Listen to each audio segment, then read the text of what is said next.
This is episode 129, How to Have a Working and Exciting Relationship. Welcome everybody to another episode here in Body Mind Transformation by Custom Body Fitness. This is your health coach, Sandro Torres. And today, I'm not going to be talking about toning, weight loss, making your mind strong, and things like that. Today, I'm going to talk about something differently. I'm going to be talking about how to make your relationship exciting, how to not get bored of having sex with the same person, with your spouse, how to make that exciting, and why it's important that you rehab, that you find out if you have any problems, any addictions before you start a relationship. Because if you have any addictions that you're not aware of, it doesn't work on your relationship. It makes the relationship dysfunctional. I talk about my experience, my mistakes, and how I'm making my marriage work so far. And I can just tell you that every year it's better. It gets better. And I'm very happy with my marriage. So is my wife. And the advice that I give you is for my own experience, for the reading that I have done, and from questions that I have asked to married couples that are married over 30 years and they're happily married. So hopefully you like this episode. Without more introduction, let's listen to the talk. At CBF, we know that for you to change your body, you need to change your mind. Exercise and eating healthy is only part of the plan. We care about our members as we care about our family, because our members become our family. It is not about competition, but support. It is not about being the strongest or the fastest, but about you defeating your negative self. It is about working together and making the task challenging and have fun. By the end, what matters is not how hard the session was, but that you take control of your mind so you can take control of your body. My name is Sandro Torres, and I'm happy you are part of our family. Welcome to Custom Body Fitness.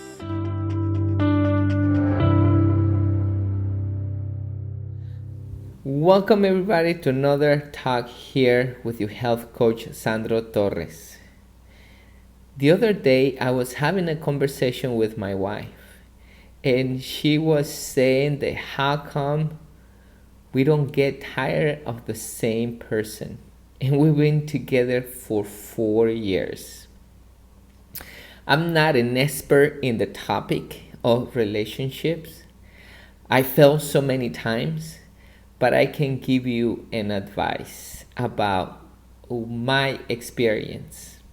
So when I was talking to my wife about why we don't get tired of each other, I explained to her that our relationship, marriage, is compared with a car.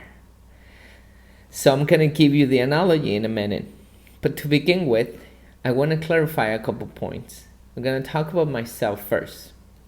Before I fall into depression, I had a few relationships that I wasn't successful at. And the reason why is because it was all my fault. I was very dysfunctional. I was addicted to sex, and I was addicted to pornography. I didn't care about women. I didn't respect women. And I only care about my pleasures. I'm not using this as an excuse. I'm only telling you my testimonial and the things that I went through and the reasons why I make these decisions. I come from a very dysfunctional family when my mom was a heavy alcoholic. And she used to do things in front of me that a kid didn't supposed to watch or see. And then I grew up in an environment where men, instead of respecting women, we bet and how many women we can sleep with. But I didn't know better. And once again, I'm not making this as an excuse. I'm just telling you what affected me to become the person who I was becoming. Plus, I didn't have a male more role when I was growing up. My dad wasn't with us when I was growing up. My mom raised me alone, so I didn't have anybody who really taught me how to behave and taught me principles and taught me values and so on.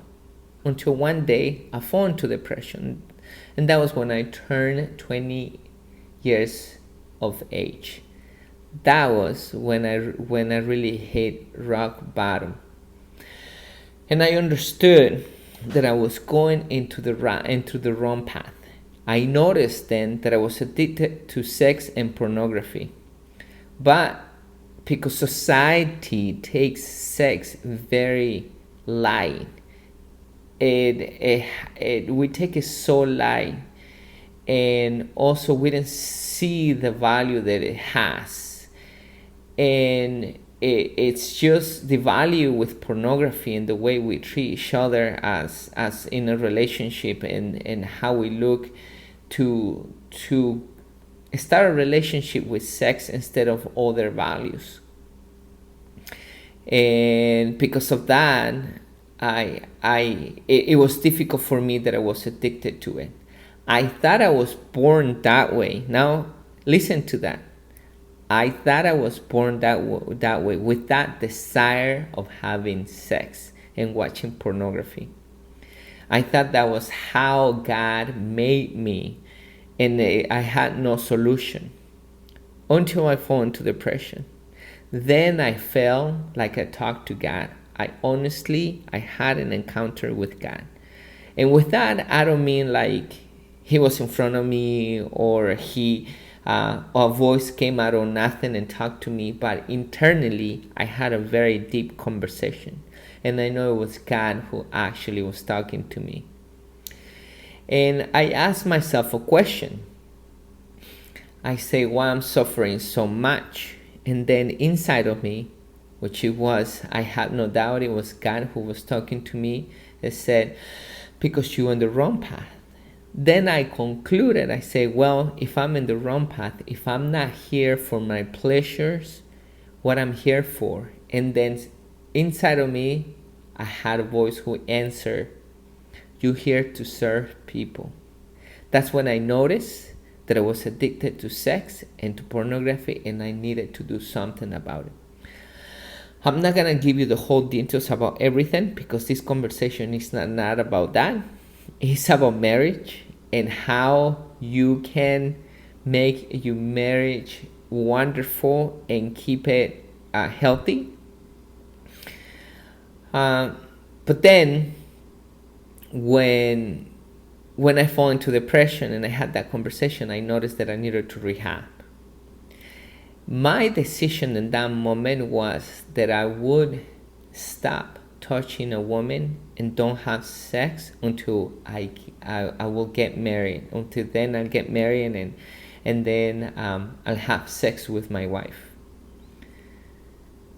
3 years passed. In those 3 years, I didn't touch a woman. I learned a lot about myself. I learned about my addictions. I learned about relationship. I learned about respecting women.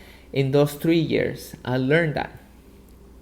Also, I stopped watching pornography. I relapsed a couple times in those 3 years, but it wasn't minimum. And then until now, I haven't watched pornography in years. I'm talking around, when was that? 2010. Right now it's 2024. I'm thinking it has been 11 years since I watched pornography. 12 years since I did that.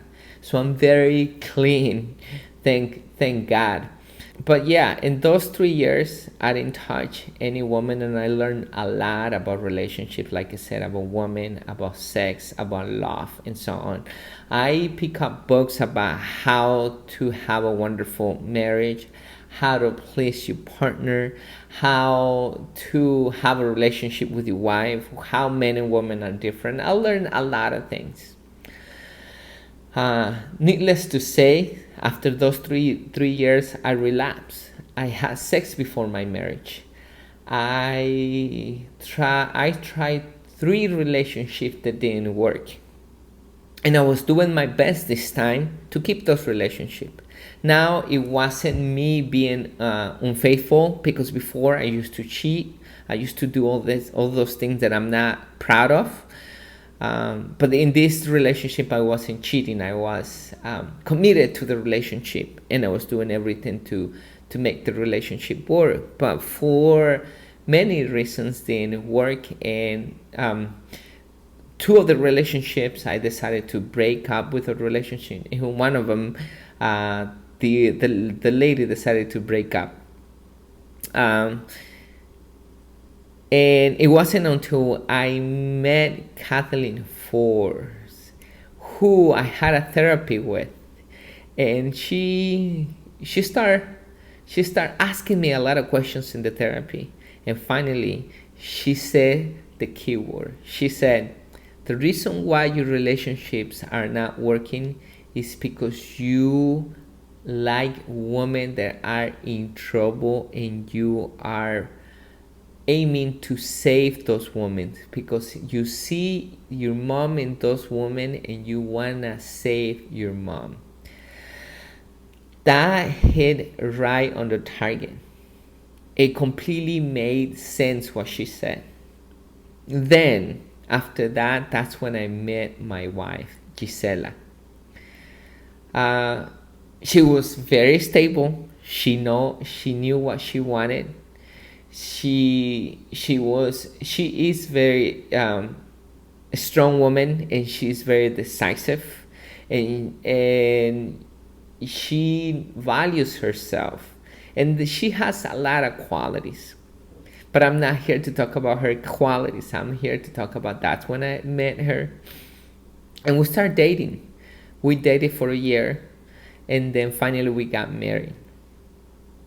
And that's when the journey starts. We've been together.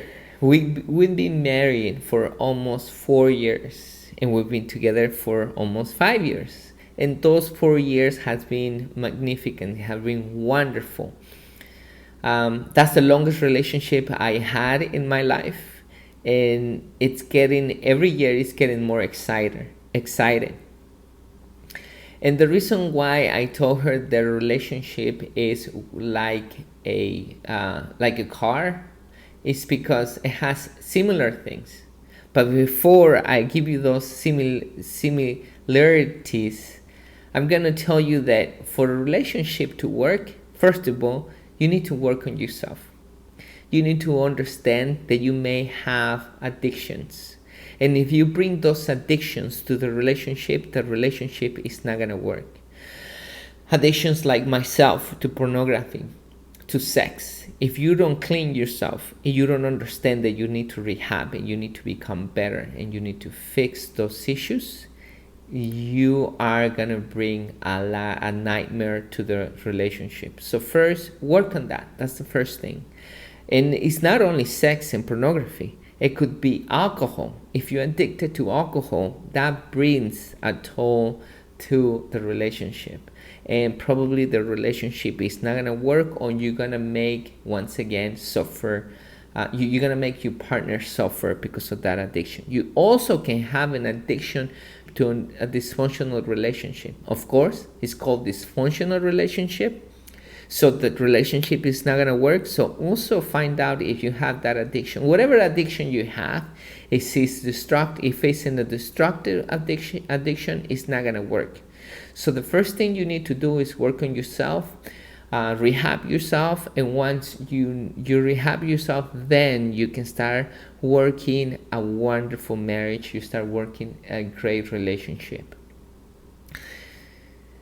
So the first thing about a relationship is you need to find the right partner. And what I mean with the right partner is it needs to fulfill all the needs, all your and it's all the standards that you're looking for. Just like you need to fulfill her standards, she needs to fulfill your standards. And with that in mind is the first thing, for example, for me, she needs to be open-minded. We need to grow as a team. We need to learn. We need to continue growing and finding the mistakes that we're making so we can work together. She needs to know her role as a woman just as me as a man. Those things about knowing the roles are very important because you don't want the woman to come and step and try to take your role when you the male, the leader of the house.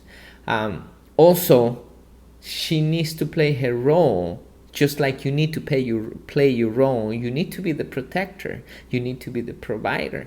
And that doesn't mean that she can get out there and work and do the things that she loves and things like that. No, she can do anything she wants if she wants to do it. But you're the one who provides. If she makes more money than you and she knows more than you or whatever it is, that's good. That's not a bad thing.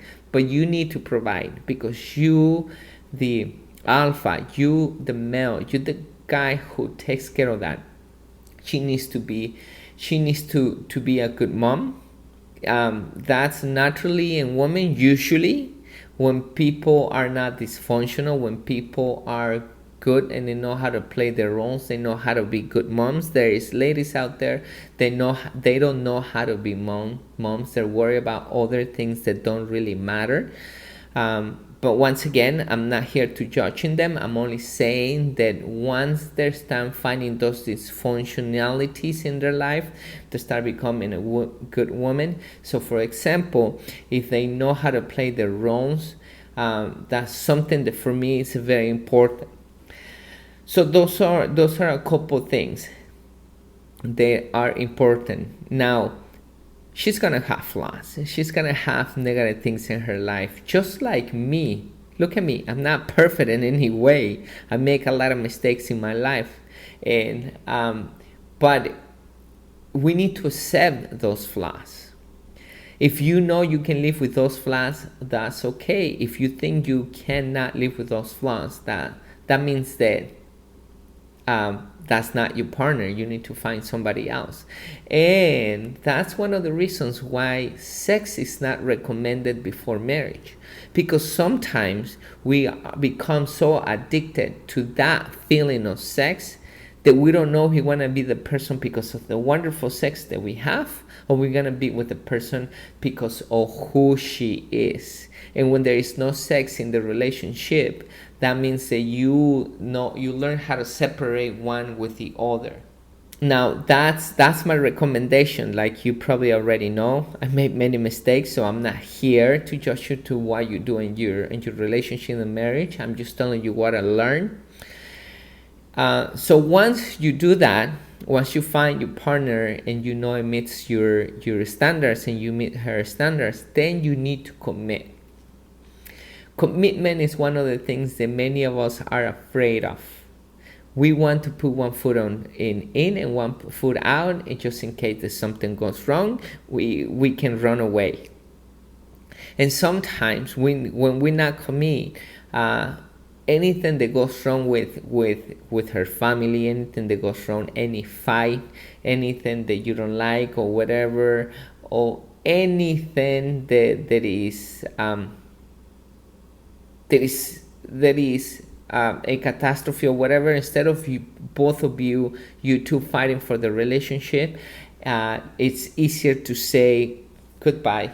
I see you later. Let's stay like friends. You with your problems, stay with my problems, instead of fighting for the relationship. So you need to commit to your relationship for your relationship to work. So the same goes with a car. For a car, it needs to meet your needs. What is it that you're going to use the car for when you buy a car? Is it that you want to race it? Get a fast car. Get a cool car. You have a family and you like to travel. How many are in your family? Then that race car, even though it's fast and it's beautiful, it's not gonna be what you need. You're probably gonna need an SUV or a van if you wanna take your family traveling, for example. Now, if your economy situation is not the best, then you don't want a car that spends a lot of gas. You want a car that doesn't spend a lot of gas in the highway or whatever you're traveling. A car that you can afford with insurance, a car that you can afford with the payments.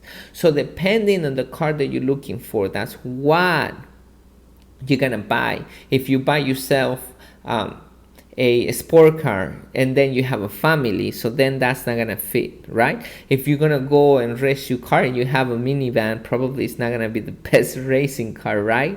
Now, if you can't afford a SUV, there is 8 cylinders, spends a lot of gas, and then the insurance is expensive, you're gonna be living to just support the car and pay the car. It's not gonna work. You want something smaller that takes you from work to home and that you can afford, so it's not eating your paycheck.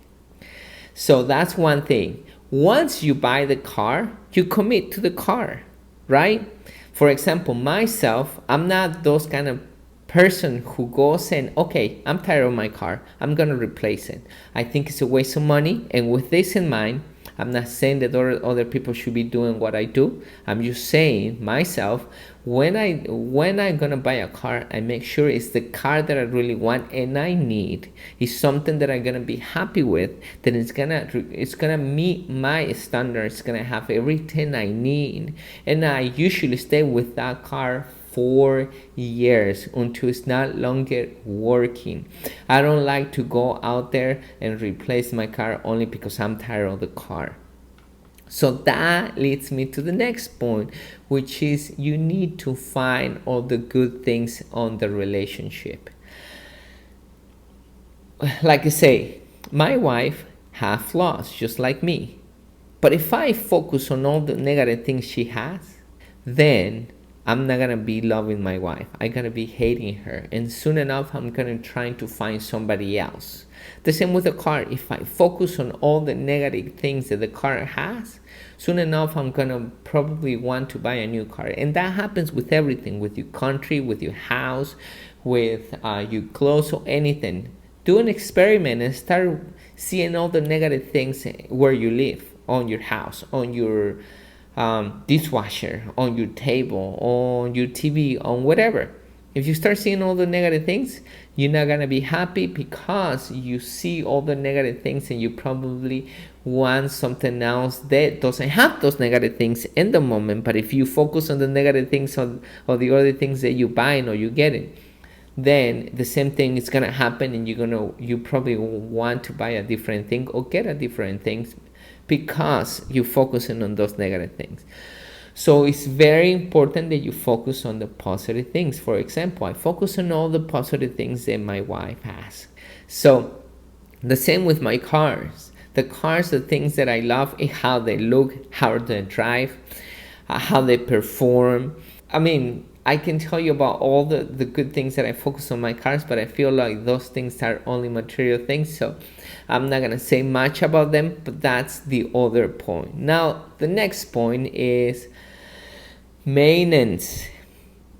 Maintenance is the most difficult thing about relationship. Maintenance, when we start dating, we want to do everything to impress the lady, everything that is possible. We buy flowers, we take them to expensive dates, we dress immaculate, we take care of our body, we are clean, we open the door for her, we do a lot of things. Once we feel safe in the relationship, we stop doing those little things. And that's when those little things really matter.